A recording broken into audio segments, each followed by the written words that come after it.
Feeling ko sa title pa lang nitong podcast natin, maka-cancel na tayo. Ha?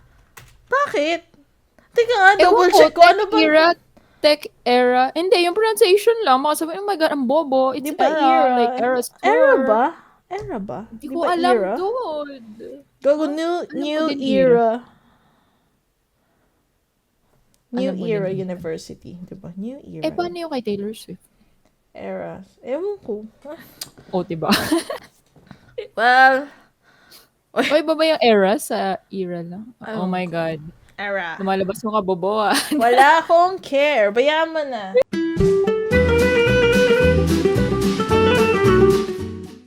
Oh, yung topic namin for today's podcast is tech era. How to keep up in this ever-changing world. Ayan. Natanong So, na ba paano nga kayo? ba? Natanong na ba kayo sa interview? Hindi, ito lang kung nasa digital, na technology, field ka. Natanong na ba kayo sa interview? How do you get updated with the latest, technology and like tools and other things with that involves your career? How do you answer that?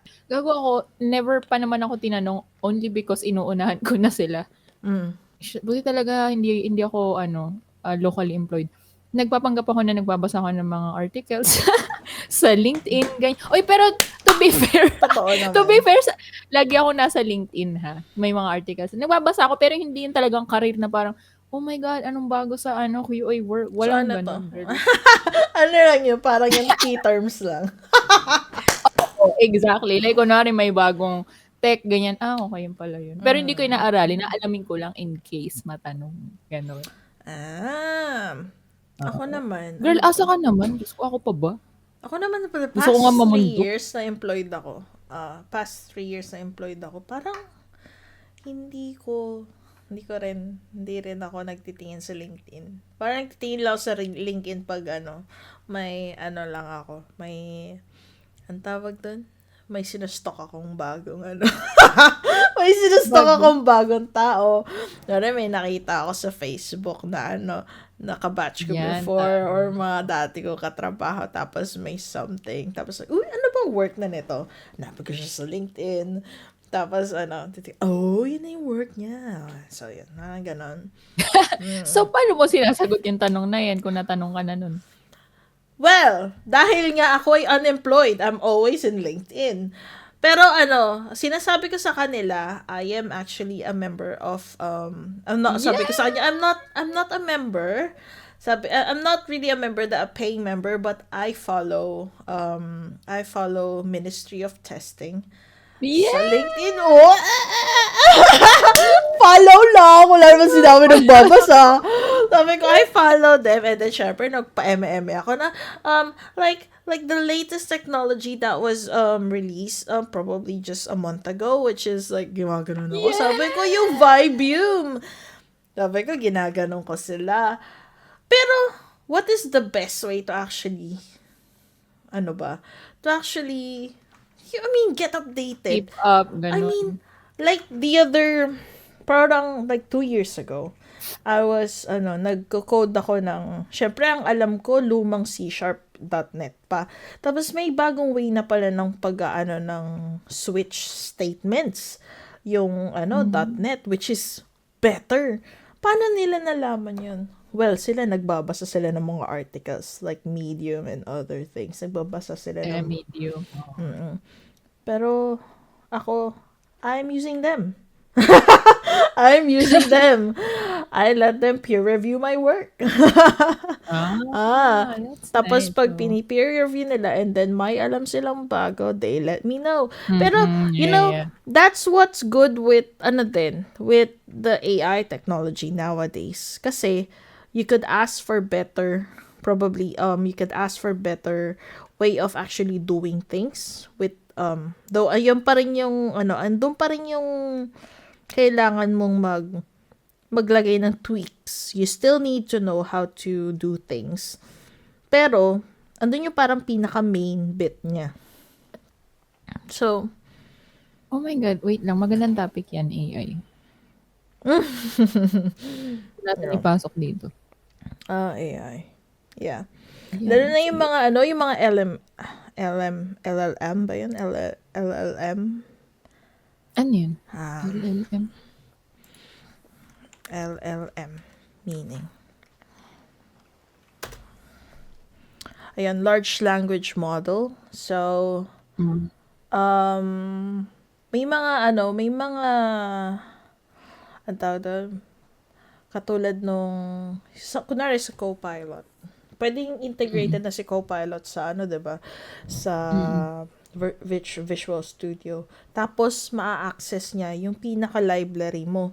So, he can reuse any models that he finds applicable do sa specific na program specific na coding na gusto mong output, na gusto mo i-output. Mm. So, that's a good one. Pero yeah, I just think you just need to, I don't know, read articles, which I hate reading. Ang hirap kasi lalo na kung hindi mo naman buong puso ginagawa, yung napipilitan ka lang. Like me. Ang gusto ko talaga sa Like, buhay is ng crayfish. tsaka hindi lang sa sa work ba? Kunwari lang, like, kunwari may bagong social media, tapos everyone is using it, na tapos parang, ako personally, parang naisip ko na, another one. Parang ba di tayo makontento sa gantong platform, bakit kailangan pa dagdagan? Lalo na yung mga messaging app, oh my God, like, ang dami. Ang dami. Buti na lang yung mga kausap ko may WhatsApp at Viber. Like, ayoko nang umalis pa doon. Like, Ako din. okay Ikaw na lang, ako doon. ikaw lang kausap ko sa Viber. Lahat ba nasa WhatsApp? Si Rob sa WhatsApp. Tapos lahat ng Pilipino sa Messenger. Messenger. So, ayun, doon lang tatapos yung podcast. Hindi! Ano ba? Ang tawag doon, kasi ito kwento ko sa'yo. Kasi may yung mga katrabaho ko before. Because we were talking about that sa yung latest meetup namin this year. Was it this year? Yeah, it was this year. Pinag-uusapan namin, like, what was the first product or like programming thingy you've done? And what does it do? Tapos, edi nagkukwentuhan sila, ganon. Tapos, yung iba, nagkukwento, ever since they were like 5, 7 years old, they've started programming already. Wow. Back in the day, here in the UK, meron silang pinapadalang mga subscription magazine where you could type, like, nilalagay nila yung code base doon. Yung code andon. Ta-type nila sa PC nila. I-compile nila doon. Ang problema, pag may misprint, hindi magra-run. hindi magra-run. So, doon sila natututo mag-debug. Oo. Ang galing. I'm talking about people who were in their 50s na. Wow. Yeah, so... First world country, let's go. I know! Unlike in the Philippines, sasabihin na ng mga song hits. Ang gagawin nila, puro music. Because in the Philippines, ang tinitignan nila, the only way to actually get, like really, really successful is usually, like, kunwari, pumunta sa entertainment industry, ganon. Though meron pa rin, of course, andito yung mga doktor and whatever, pero bata pa lang.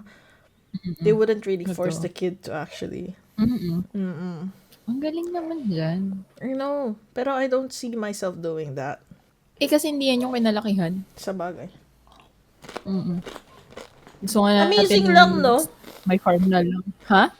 Amazing lang to think of it na 5, 7 years old, they subscribe to a magazine where they could actually do things like that. Parang wala akong kakilalang ganyan.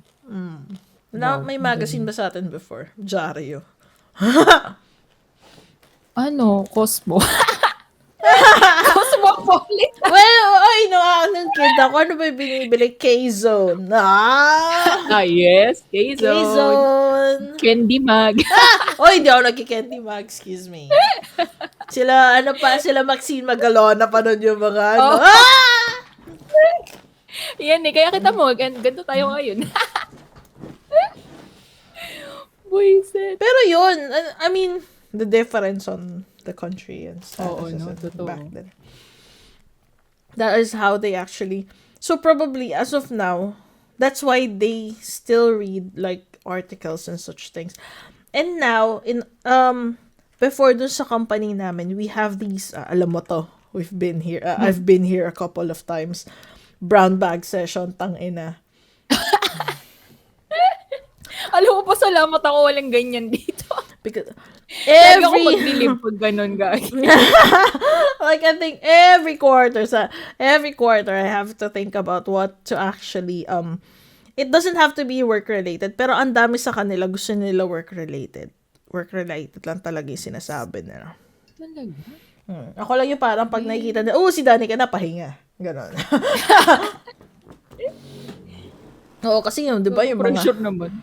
Yung before, yung simula, medyo ako kasi yung accessibility testing, like security testing, test processes, like how to use Azure DevOps in the tester's perspective, mga ganun-ganun.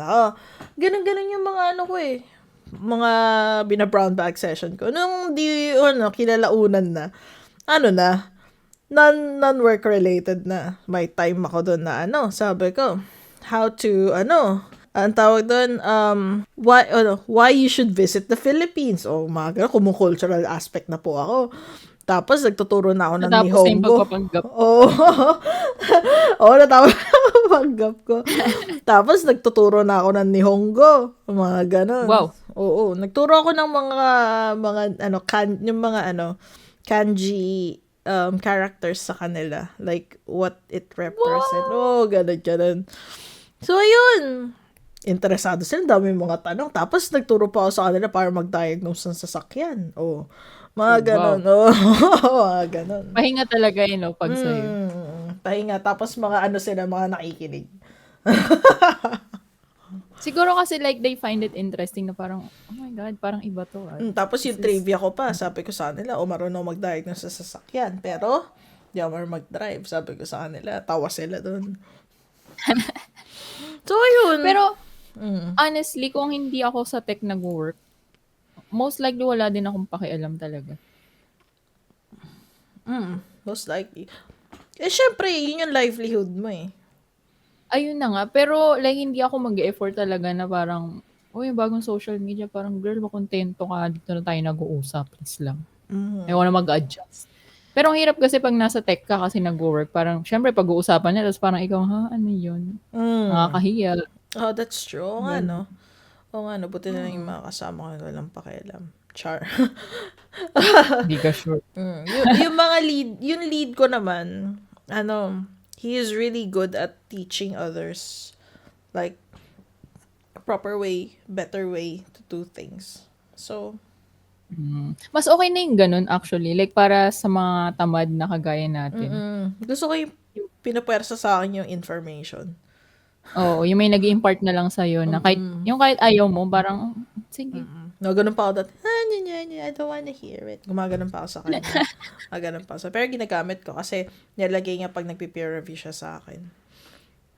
Wala kang choice. Lalo na nung parang inimpose na dev lead yung yung back-end dev lead na yung magre-review ng mga automation ko. Tangina, tuntua ako nun yung mga inaano na lang niya sa akin, ang tawag doon, yung mga cases, yung casing nung mga, yun na lang yung, niya sa akin, mas ma-eme niya sa akin Yeah. Sabi ko, like that. Tapos, fast learner. Thank you, pero sa asshole ka. Alam ko, ikaw yung sa kanila natanggalin ng test team, bitch. Pero yan. Seryoso? Feeling namin Oh my God. Oh well. Pero ayun, yan lang. Wala na bang iba talagang way? Tangina. Alam mo, hindi ko alam ba't ko to naisip coming from someone na hindi fan ng tech. Siguro kasi like kaya ko yung naisip kasi nga ayoko nun. Pero napipilitan ako dahil sa tech ako nagwo-work. Alam mo yun? So, di ba may different types of technology? Siguro kung music yan, oh my God, count me in. Pero Yun kung nga. ganda mga, oh my God, no. So, how do you actually know na, kunwari, di ba, ngayon sa energy sector ka, how do you know how Oh my God. on how other companies work? Like, paano sila kunwari, like, the user experience of it, or like paano yung sa security testing nila or performance testing nila? Alam mo, sa lahat ng company na napasukan ko, ang masabi ko lang is, this is by far the best. The best team. Paano best team? Nakikinig sila sa QA. Kasi yung mga dati ko napasukan, pag nag-report yung QA, sabi na, parang edge case or minor issue or ikaw lang Ang nag-report question, niyan, hindi natin yan. are they Filipino? I'm not gonna say. Ay, hindi actually halo. Gusto mo yun? So even the devs, they have Filipino devs as well. Yung mga devs sa Filipino, do they listen? Oo. Halo. Habo. Okay. Halo. Oh, that's Halo. good. That's good to know. Oo. Tsaka dito na, in-encourage talaga nila yung mga QAs na mag-AI, mag-aral ng AI. Which ganyan. is good. Ang tawag doon, dito papasok yung yung bagong term nila sa sa static testing, which is yung shift left na Shift left. Oo, doon Oo, pumapasok inaano yun. din yan sa amin yung shift left. Oo, Shift. yung get the tester involved from the start. So, yun. Hey! Lalaman nyo na yung career namin! May mag-search siya sa LinkedIn. O gago. Pag in-stalk ka, sabi niya, hanapin nga natin dito yung kasama Ba't niya. iba itsura niya doon sa LinkedIn? Mukhang matino siya sa LinkedIn. Sorry po, payat pa ako no. Hindi pa ako nag-aasawa ng mga picture na yun. Pero yung alam kaming gago. Pero maayos naman yung work namin. Ganyan. Well, We are women in tech. Wow! Kala mo talaga. kala mo naman. Laki ng inambag. Siya siguro meron kasi ngayon ang sector niya medyo first time yung sector niya nasa medyo critical na Usually ako yung nandun sa state na yun yung sa Pero banking, okay na ako dito. finance. Basta never ako pupunta sa finance. Like, hell no. Grabe. Di ba Grabe, kayo involved dun stress sa yun. finance, sa fintech Meron, niyan? pero hindi ako sa pad na yun. Initially, nandun talaga ako, girl. Alam mo yung stress ko nung sinabi na, dito ka sa finance pad. Parang, fuck, ito yung pinakaayaw ko. Tapos after a few weeks, hindi, lilipat ka pala sa UK team. Yes! That's Buti na good. lang That's talaga. good. That's Oo, good. That's good. Delicate sa finance. Ayoko niyan. Ayoko dun, pero baka malaman. Hindi, I like finance. So, any type. Just in Uy, case, galing ka na doon. Ilang finance na yung napag-workan mo, girl? banking, sa insurance. Actually, halos lahat ng kasi usually isang buong system yung tinetest ko. So, yung Kaya ayoko means nun of dahil payment sa'yo. nung kahit siya sa last ko pala medyo critical pa rin kasi meron pa rin ganon.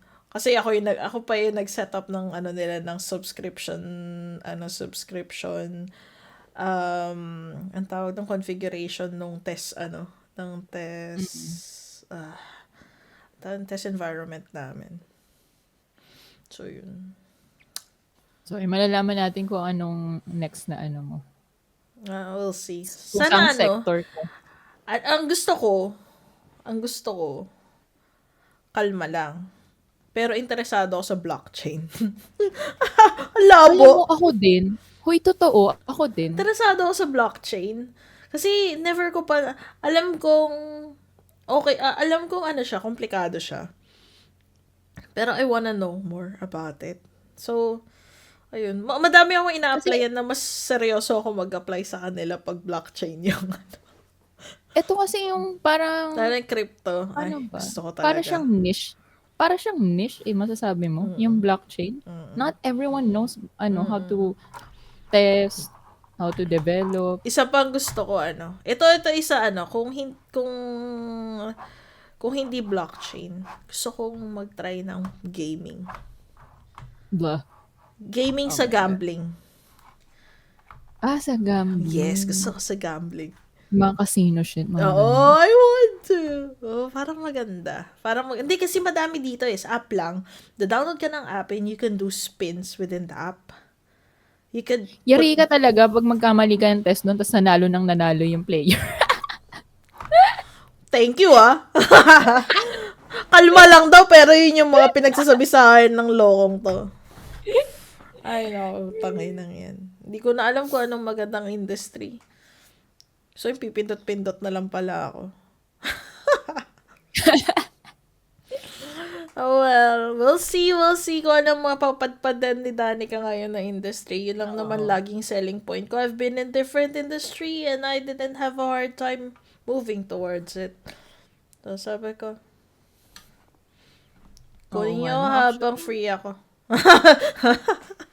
So, Parang strongest suit mo yun. Yung yung Yun, hindi yung hopper. Gogo. Parang dyan, parang they don't mind. They don't. Pero, hindi na nga. They don't really mind it. Unless they are like looking for someone who's, for example, they're looking for someone who could work sa startup companies. Oh, yeah. Because they wanted to know kung ano yung naging pinaka mo doon. Kasi gusto nila malaman, tumagal ka sa startup. Usually kasi chaos ang startup companies eh. Talaga? Sure. Hindi pala usually, pero chaos pala ang startup company. Tapos usually lalo na as startup, ikaw kasama ka sa pioneers. Oh my God. Sasabihin nila na ikaw yung first QA namin. Holy shit. Oh God. Tapos yung mga kasama puro dev na hindi pa naka-QA yung work nila ever since. Yun sila lang din nagko-QA mag-isa. Tapos sasama yung loob pag may mga issues. Ay, nako talaga. Pero pag wala ka ng choice, syempre, go! We love that. Sasabihin ko. I like working at startup because at least I could make a difference and my and my voice can be heard. Gago. Yan din sinasabi ko, gago. Totoo! Parang like ko sinasabi na parang gusto ko yan, ako yung mag-start ng mga processes, ganun. Pero at the back of my head, oh my God, this is going to be chaotic. Gago. Sige na. Buhusan nga na ako ng pera, please. Dahil wala kayo masyado mapag-usapan about sa technology dahil hindi rin kami nagbabasa. Let us know down below. Wow, may pa ganun. Let us know how do you keep up. Tinapil. Let us know paano kayo nakakapag Tapos let us know if you've got like other like suggestion ko anong pwede naming gawin para para ma-upgrade mag-update din kami ng technology. We want to know. Malay mo, may mga easy way pala sila to do it. Diba? And then, Wow. other topics, please. Kasi tangin na tingnan niyo yung topic ni Ash. Mamatay na lang. Mamatay na lang talaga kami sa pag-iisip ng topic. Tapos ako yung, syempre binigyan niya ang listahan ng topic. Sabi ko, ito na nga lang. Parang, nag-iisip nga rin ako ng topic minsan. Oo nga, pag-isip ka din, girl. Wala na kasi, wala eh. Mag-iisip ka dito, tas dun pa sa isa mong podcast. Hindi naman, in fairness naman sila doon sa kabilang podcast, medyo wow, alam na nila. Yeah. Magkakaroon ako ng another podcast with my, hindi ko pala pwede sabihin. Anyways, ayan na, dito nagtatapos. Let us know kung meron kayong gustong topic na i-cover namin. Sana ma-justify namin kung ano yun. At sana may experience tayo doon sa kung ano mga isa-suggest. So, subscribe na kayo please para pambili ng lighting ni Ash. Hindi, tsaka bagong camera. Bagong camera. Sobrang grainy, Oo, my gagi. God. Pag nag-edit ako, gagi, alam mo na ako. Nakikinig lang ako, actually, hindi ko pinapanood. Kawawa, squatter po siya. Ayun, pambili ni Ash ng lighting tapos ng camera niya. Ayan na po. Please like and subscribe. Watch our Thank you so new much episode. for watching. Every Friday ang upload. So, Yes, every Friday, 8 p.m. PH time. Yeah. All right. That's See it. you on our next episode. Thank you. Bye. Bye.